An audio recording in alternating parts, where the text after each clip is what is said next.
voici le petit Robert Kiyosaki. Il a deux pères. Le premier a fait de grandes études, il est docteur, le deuxième n'a pas passé la quatrième. Les deux ont un bon salaire, mais l'un des deux aura des difficultés financières toute sa vie et laissera derrière lui de lourdes dettes à ses descendants. L'autre va devenir l'un des hommes les plus riches d'Hawaï et laissera un héritage de plusieurs dizaines de millions de dollars à sa famille. Dans ce livre, Kiyosaki va nous exposer les différents points de vue de ces deux pères. Tous les deux sont d'accord sur le fait que l'éducation joue un rôle primordial dans la vie. L'un est persuadé que les grandes études sont incontournables, l'autre pense que devenir financièrement intelligent va permettre au petit Kiyosaki de devenir riche.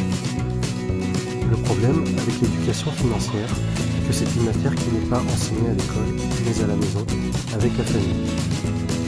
Malheureusement, la plupart du temps, les familles vont apprendre à leurs enfants à devenir pauvres. Ce n'est pas un manque d'amour pour leurs enfants, c'est juste qu'elles ne connaissent pas bien le sujet, qu'elles ne maîtrisent pas bien les mécanismes de l'argent et qu'elles ne lisent pas des livres tels que Père riche, Père pauvre.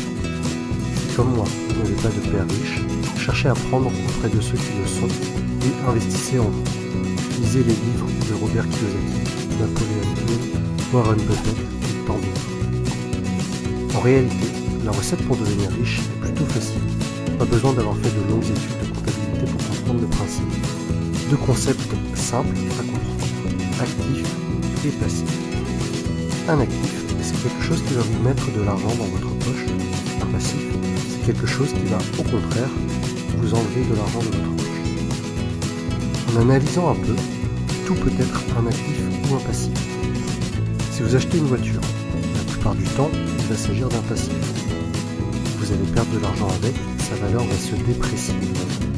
Mais si vous êtes un chauffeur de taxi, ou si vous êtes commercial et que votre voiture améliore votre image et qu'elle facilite certaines de vos affaires, alors votre voiture pourra devenir un actif.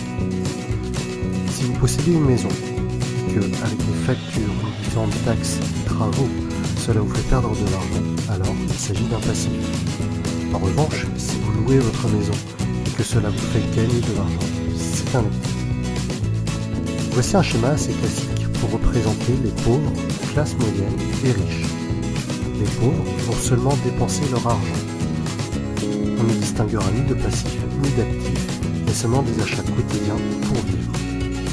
Les classes moyennes vont également avoir des dépenses, peut-être un peu plus importantes que les pauvres. En plus de cela, elles vont acheter des choses qui vont leur permettre de paraître riches, mais en réalité, elles achètent des passifs, maisons, voitures.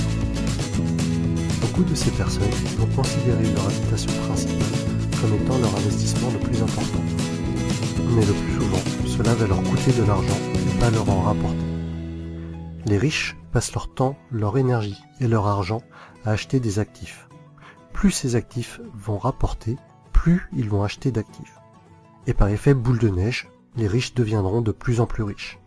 Les pauvres et les classes moyennes n'évolueront pas ou peu. En fait, l'argent que vous gagnez au départ n'a pas beaucoup d'importance.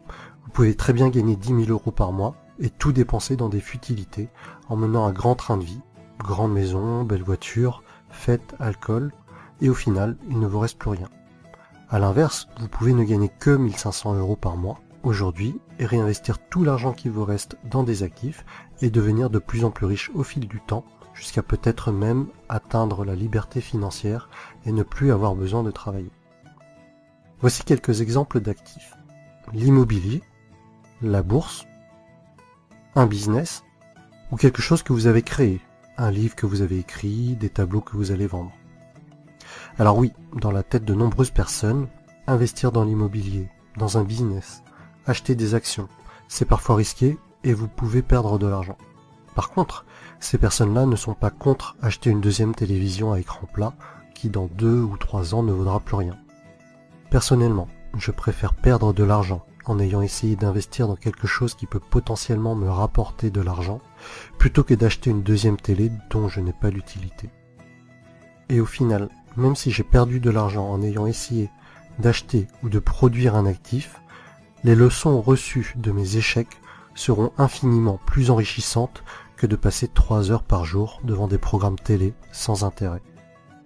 En résumé, si vous voulez devenir riche, soyez financièrement intelligent, apprenez auprès des personnes qui sont devenues riches, apprenez à limiter vos dépenses, concentrez-vous sur les actifs, limitez les passifs. Et voilà mon résumé du livre Père riche, Père pauvre de Robert Kiyosaki. Si vous avez apprécié la vidéo, mettez-moi un pouce bleu en bas à droite. Et pour suivre mon actualité, abonnez-vous.